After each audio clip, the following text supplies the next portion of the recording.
Hello दोस्तों, मेरा नाम है स्कैरी लॉबी और ये वो खौफनाक कहानी है एक ट्रक ड्राइवर की जिसका नाम है सुरेश।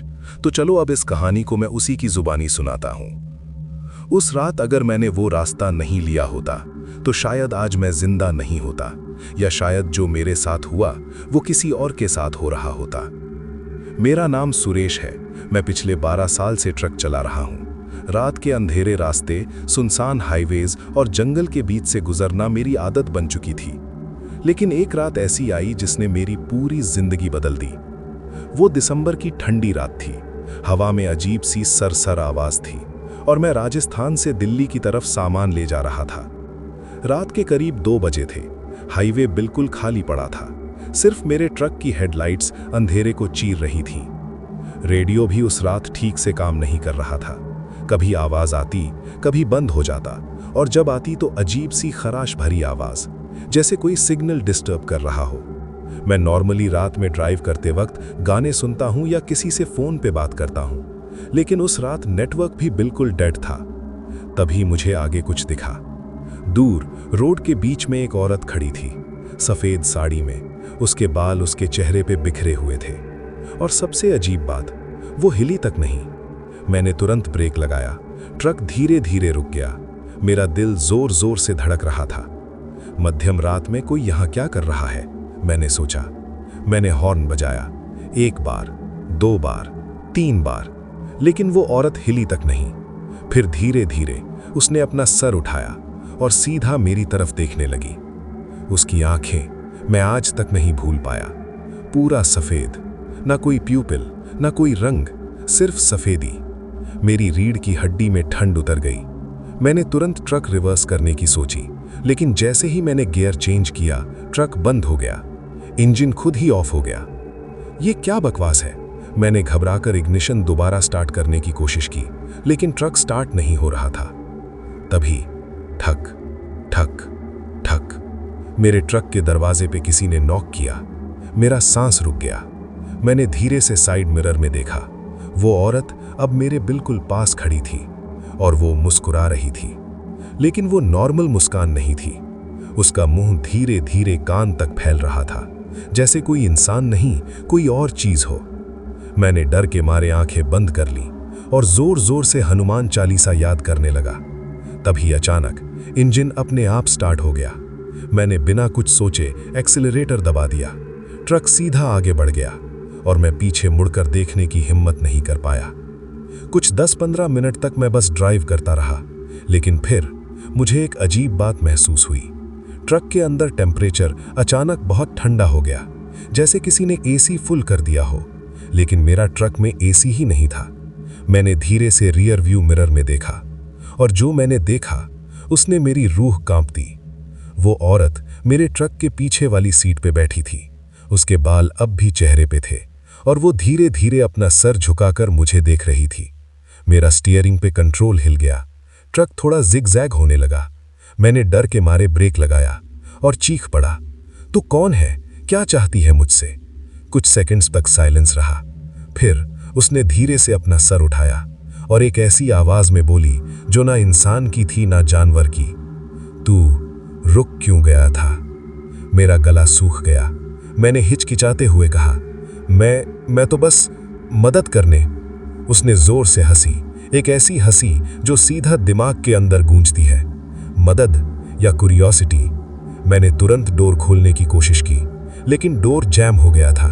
लॉक अपने आप बंद हो गया।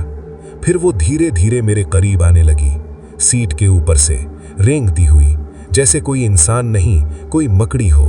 उसके हाथ लंबे होते जा रहे थे, उंगलियां टेढ़ी मेढ़ी, और उसके नाखून जैसे चाकू।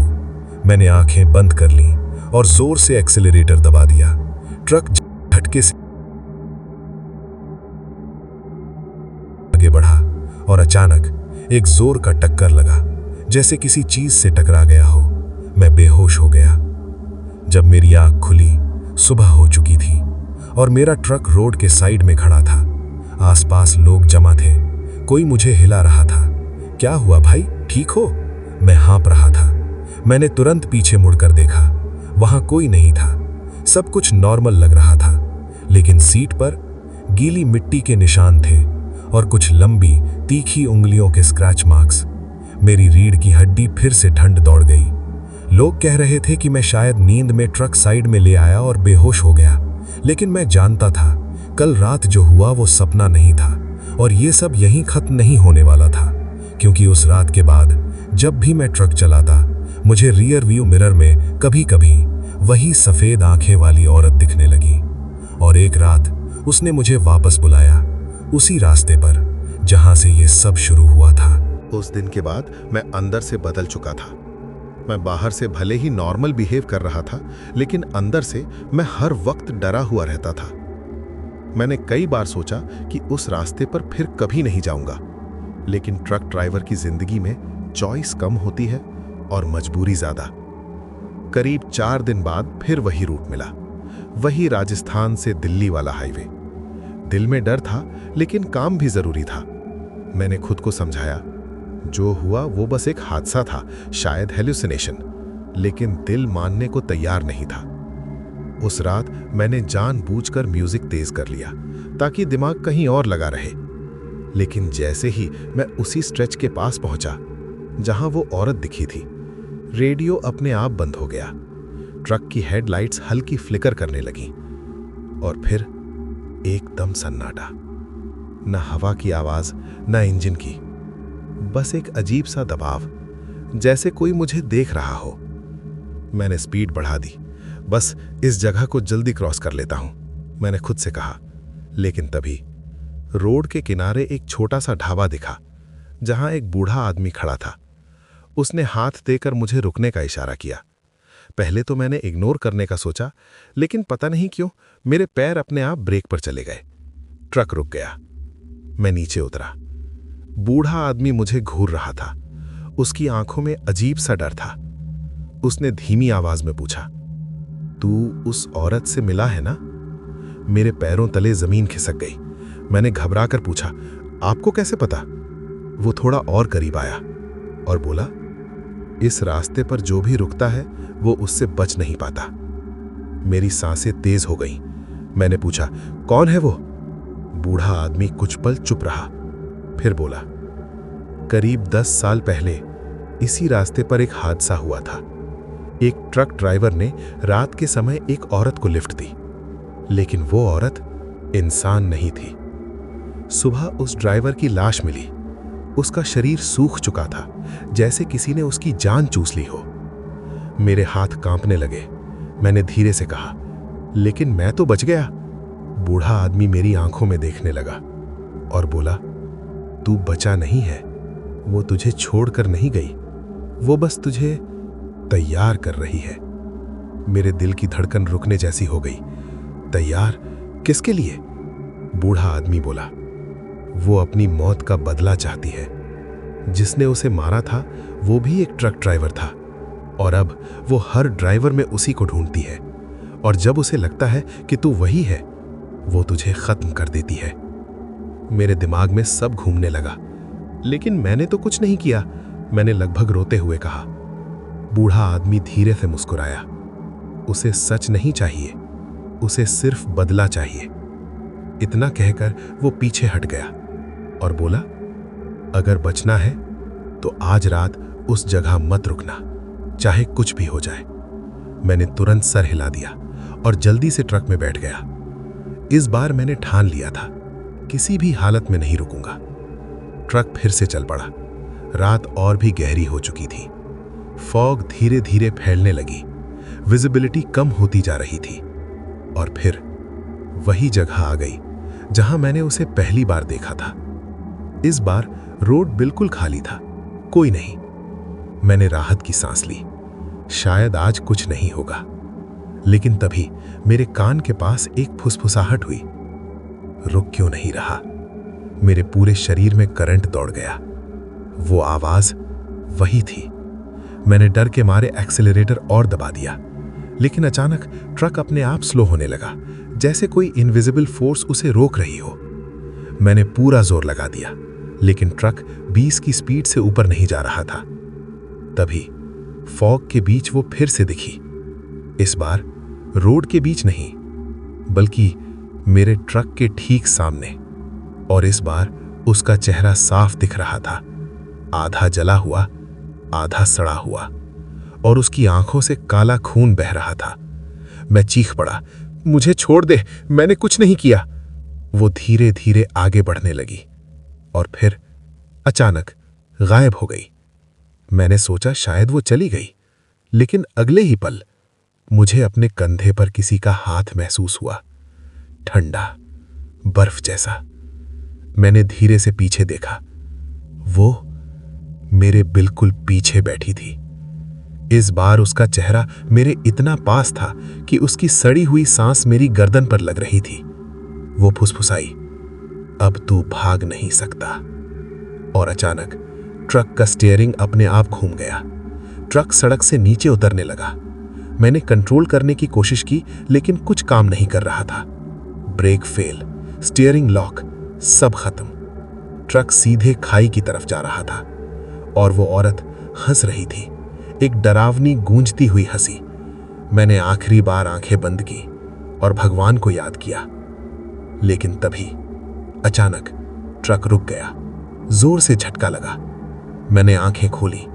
ट्रक खाई के बिल्कुल किनारे पर रुका था, बस 1 इंच और सब खत्म। मैं हाँफ रहा था, पसीने से भीगा हुआ। मैंने धीरे से पीछे देखा।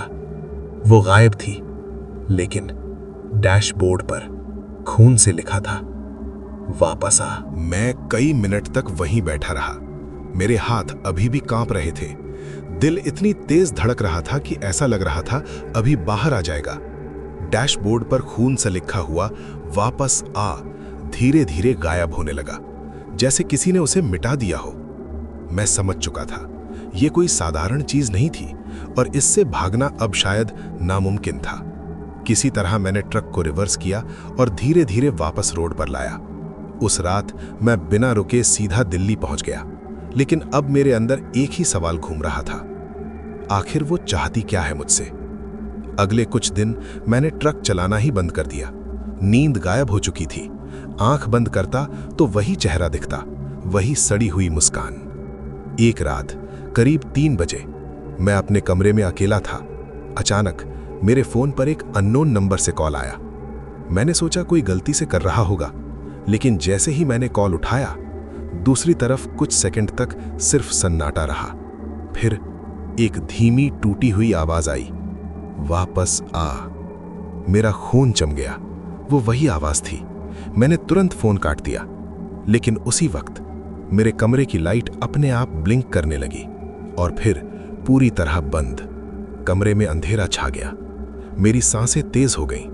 मैंने फोन की फ्लैशलाइट ऑन की और जैसे ही रोशनी आगे की, मेरे सामने दीवार पर उसी खून से लिखा था, आ जा। मेरे हाथ से फोन गिर गया। मैं समझ चुका था अब ये मेरे साथ हर जगह है। मैं कहीं भी जाऊं इससे नहीं बच सकता।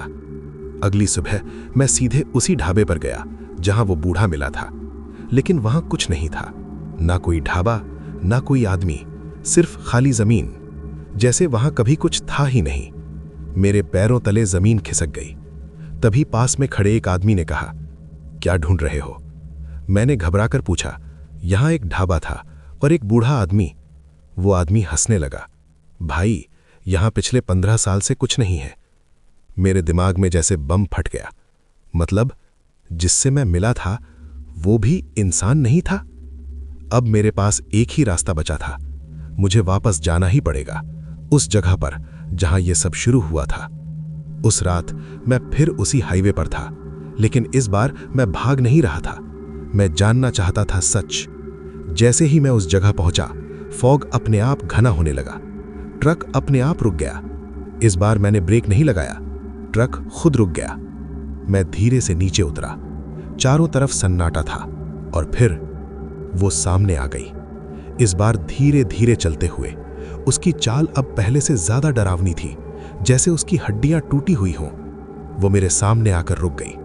मैंने हिम्मत करके पूछा, तू चाहती क्या है? कुछ सेकंड तक वो चुप रही, फिर उसने अपना हाथ उठाया और मेरी तरफ इशारा किया। अचानक मेरे दिमाग में फ्लैश होने लगे कुछ सीन्स, जैसे कोई फिल्म चल रही हो। मैंने देखा एक ट्रक ड्राइवर, रात का समय, वही रास्ता, वो औरत लिफ्ट मांग रही है। ड्राइवर उसे ट्रक में बैठा लेता है, लेकिन कुछ देर बाद वो ड्राइवर उसका गलत फायदा उठाने की कोशिश करता है।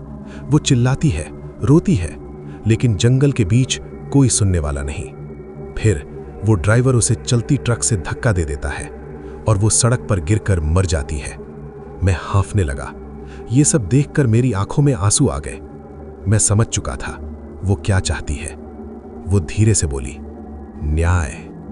उसकी आवाज अब पहले जैसी डरावनी नहीं थी। उसमें दर्द था, गुस्सा था और बदले की आग। मैंने धीरे से कहा, लेकिन वो आदमी मैं नहीं हूं। कुछ सेकंड तक वो मुझे देखती रही, फिर बोली, हर बार मैं यही सोचती हूं। हर बार कोई और मरता है, लेकिन मेरा कातिल अभी भी जिंदा है। मेरे दिल में एक अजीब सा दर्द हुआ। डर की जगह अब सहानुभूति आने लगी थी। मैंने हिम्मत करके कहा, अगर मैं तेरी मदद करूं? वो चुप हो गई। उसकी आंखें पहली बार थोड़ी नॉर्मल दिखी। मैंने कहा, मैं ढूंढूंगा उसे जिसने तेरे साथ ये किया और उसे सजा दिलवाऊंगा। कुछ देर तक सन्नाटा रहा। फिर वो धीरे से पीछे हट गई और बोली, अगर झूठ बोला तो अगली बार तू नहीं बचेगा। इतना कहकर वो धुंध में गायब हो गई और उसी पल मेरा ट्रक अपने आप स्टार्ट हो गया। मैं समझ चुका था अब ये सिर्फ एक हॉरर कहानी नहीं रही, ये एक अधूरी आत्मा की कहानी थी और अब मैं उसका हिस्सा बन चुका था। लेकिन मुझे नहीं पता था कि जिस इंसान को मैं ढूंढने जा रहा हूं वो कोई और नहीं बल्कि मेरे अपने अतीत से जुड़ा हुआ है। और जब सच सामने आएगा तो शायद मैं खुद को कभी माफ नहीं कर पाऊंगा। उस रात के बाद मेरी जिंदगी बदल चुकी थी। अब मैं सिर्फ एक ट्रक ड्राइवर नहीं था, मैं एक ऐसी आत्मा का बोझ लेकर चल रहा था जिसे न्याय चाहिए था। मैंने उस हादसे के बारे में पता लगाना शुरू किया। पुराने रिकॉर्ड्स, हाईवे पुलिस, ढाबे वालों से पूछताछ। कई दिनों तक कुछ हाथ नहीं लगा, लेकिन फिर एक दिन मुझे एक पुराना एक्सीडेंट रिपोर्ट मिला, करीब 10-12 साल पुराना। एक अननोन औरत की मौत, लोकेशन वही हाईवे और सस्पेक्ट अननोन ट्रक ड्राइवर। लेकिन रिपोर्ट के नीचे एक लाइन थी, ट्रक नंबर पार्शियली आइडेंटिफाइड। मेरा दिल जोर से धड़कने लगा। मैंने वो नंबर ध्यान से देखा, RJ07458।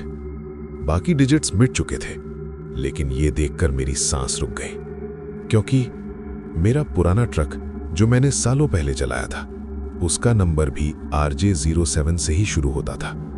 मेरे हाथ कांपने लगे। नहीं, ये नहीं हो सकता। मैंने खुद को समझाने की कोशिश की, लेकिन मेरे दिमाग में अचानक कुछ टूटे फूटे फ्लैशबैक्स आने लगे। एक धुंधली सी रात, एक औरत रोड के किनारे खड़ी, मैं उसे ट्रक में बैठा रहा हूं। फिर कुछ धुंधला, कुछ अंधेरा, उसकी चीख और फिर खाली सड़क। मैंने अपना सिर पकड़ लिया।